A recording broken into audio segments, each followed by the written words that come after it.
what I've seen in all these years is that the community, even if everybody is a Latino, they're different. They come from different towns.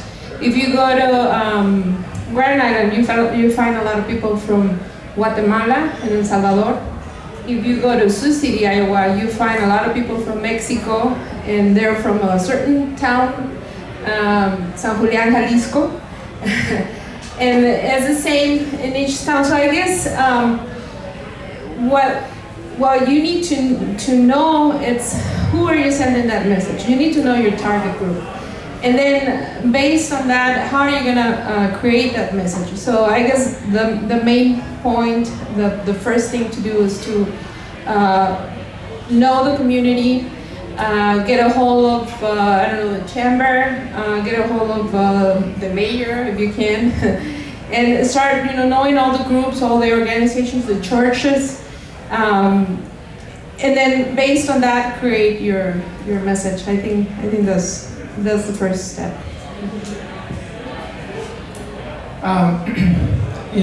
Those are good points. There's no way to measure it. There isn't anybody that gives you the map and the stats and all that. There's nothing that really measures what it is. For the past 3 or 4 years, we've been going to the web, and you can measure. We have a large thousands of. We have a newsletter, email newsletter, where we can track the Google Analytics stuff, that I can give you a little bit more of a direct number. So I can give you this publication gets seen 3 to 4 times, stats versus what we print or versus what, is clicked on. Same thing, you guys all know this, I'm preaching to the choir here, but within the target audience. So I kind of see it as, when I started the publication, there was El Perico when it was here in Omaha, and then Mundo Latino came, and now there's 4 or 5 Spanish publications where we do ours, English, Spanish, but there's 4 Spanish radio stations, that have jumped on board AM, FM. And they're all growing.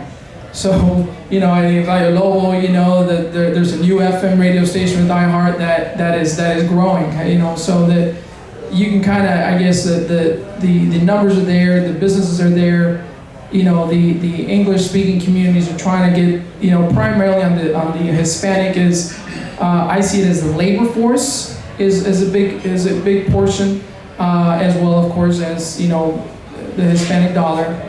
And on the Hispanic side is really getting the clients to buy their product or services. So, at Lingodocs, we've been able to even see that and say, okay, we have clients that we want to have advertised in our publication or use our services and get the Hispanic dollar. But the first question is, well, I don't have anybody speak Spanish, at my business. So what do? I can't, even if I want their dollar, how do I tell them? Do I talk to the 9-year-old, and translate with them depending on what the service is? You could get away with that, but if it's a legal thing, if it's whatever, something a little bit more, words that a 9-year-old can't really translate. We started a virtual assistant, bilingual virtual assistants. So we've been doing that for close to about a year now, where, okay, perfect. You don't speak Spanish, how about we give you, or hire, through Lingodocs, a full-time virtual assistant that will make your calls, receive your calls, schedule your calls, dentists, the chiropractors of the world, and we can do it nationwide, not just in Omaha. So that right there fixes that issue. Now you can start advertising in the radios and TVs and whatever, because now you have a bilingual staff, for the fraction of the cost. So that the communication, I think, is the biggest issue, the biggest barrier, and definitely just targeting whatever area you target. Like my wife is Dominican Republic, she will not listen to Radio Lobo, so she wants any of the Spanish radio stations in town, so it's demographics. There's 21 different Hispanic Latino countries with 21 different cultures. They speak Spanish, different population is. Justin Schuyler in Columbus, Nebraska, there has been a huge numbers of Cubans immigrating to the heartland. And so so now it's not just Mexicans, it's not just Guatemalans or Hondurans or, you name it. Now we have Cubans as well. So like Armando was just saying, his wife is from the Dominican Republic. You're not gonna convince them with the heavy country Mexican music or with mariachis, or because that's not part of their culture. And you can't generalize that every Latino likes jalapenos or that every Latino, because that's not how it works. So that's where the challenge is, I would think. But then just learning the culture, how can you send your message in a way that I think Sole mentioned earlier, that you have to embrace it. Instead of trying to fight it, you embrace it. So, well, there's a lot of things that you shouldn't do. I think what she just said, generalizing your message is the biggest mistake you can make. And I learned that really, really fast in media. I had never done media before when I started at Radio Lobo. I was a buyer for franchise group for a long time in operation. So, but I remember I went to my bank. It was called Commercial Federal back then. Okay.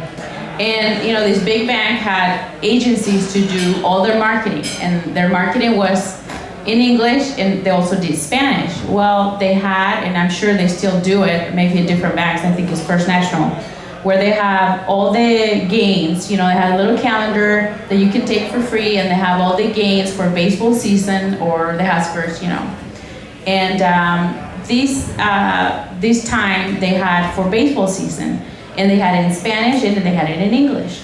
Well, the Spanish said, la mejor cogida de la ciudad, okay? And when you translate that into English, it meant the best F in town, okay? So it's funny now, but at the time it was really, really, I'm sure people got fired because what happened is that they did not do their research. They had a person in-house that probably had a wife who was Puerto Rican or Dominican, or that used that different word that in the Mexican community or in Spanish in general meant something else. Any music, she's grown up with both, but of course, 8 hours a day or whatever at school, at the friends, you're growing up with that. It's you become, even my mother, I was born in Mexico, but when I came in, both mom and dad didn't want to speak English for whatever reason. But I grew up with the pop culture. I grew up with, they're saying you're becoming Americanized. That's the thing, and they're hardcore. Their culture is everything to them. And for me to become Americanized was just like, dude, what's going on?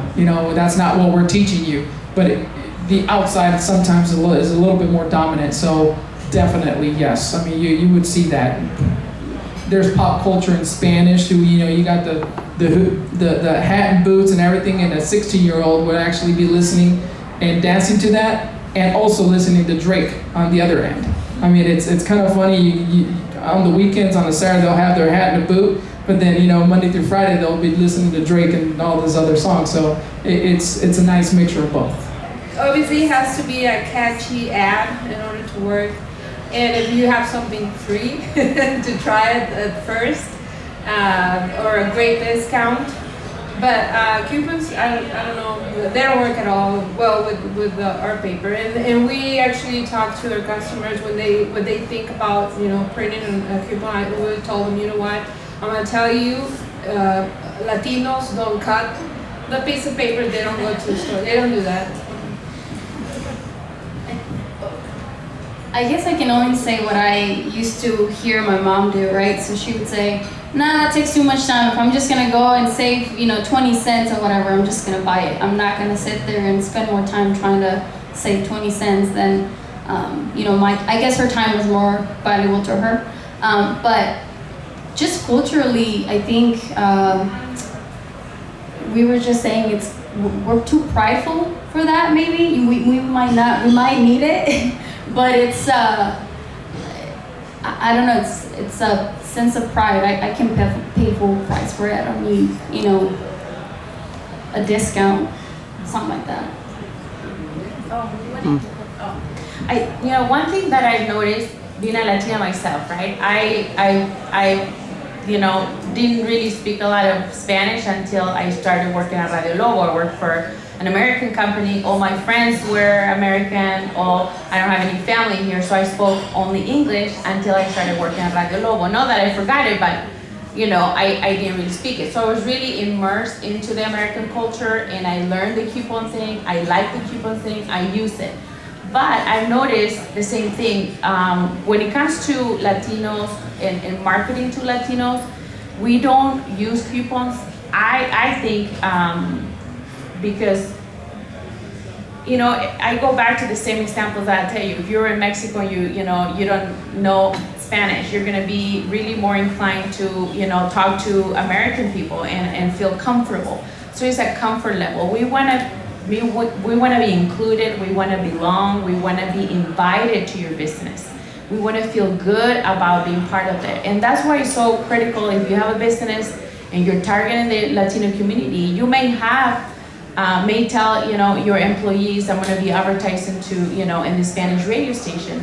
But that's not enough. You have to really educate your staff about why you're doing it and how you're gonna go about it, because, you know, all it takes is for somebody to look down to us and we're not gonna come back. We had, in Facebook alone, we have over 20,000, you know, friends, and it grows like from month to month. On our website, we have, you know, a lot of traffic. So we can, with Google Analytics, we can analyze and see how many clicks they get through each, you know, advertiser that we have there. I gotta tell, one of the lowest ones that we had, it was 150 clicks. You know, I mean, that's very, very low for our website, but we have other people that had over 1,000. For an update? Huh? Facebook update, you mean? No, this is for our website. For your website. So it goes either through Facebook or, you know, if they go through our website. So if you analyze that and you divide it by what they're spending a month, that's really cheap. I mean, you get 1,000 people clicking through your message, and to have a view, you know, with a click through your message, that's very inexpensive to advertise to Latinos through the website or through the Facebook.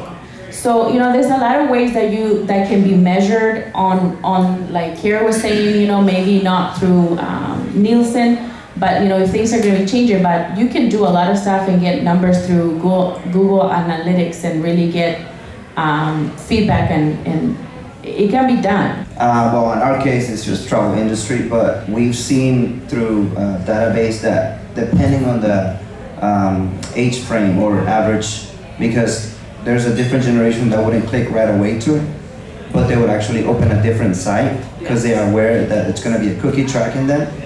And there's an older generation that most likely are going to click, and you can see you can measure that. And they still open emails. Yes, right? Everyone opens emails. Remarketing is great, but just to add to that, I think it's cool that I think it's important to mention like what source if you're on Facebook, as we all know, if you have the Facebook app, you know that when you click on something, it doesn't take you to the internet. It takes you inside of Facebook, so you feel more secure clicking on that. So I think click-through rates, you also have to look at where you're distributing the content. I was just adding on to it. On a national level, you know, Pew is good, but every, you know, community is so different in the United States, where, you know, locally the go-to is Oyas at UNO. They've taken a good, you know, good approach, the educational approach, more of a factual approach, you know, doing the surveys. I mean, anybody can come up with stats and everything, but I think they've done a really great job in developing great data. It was a statewide data that they did for entire Nebraska, the Mexican American Commission as well. With the state of Nebraska at Lincoln, they also did a great, good, you know, data finding that if you want hard numbers, those are the places to go to, in my opinion. Awesome, thank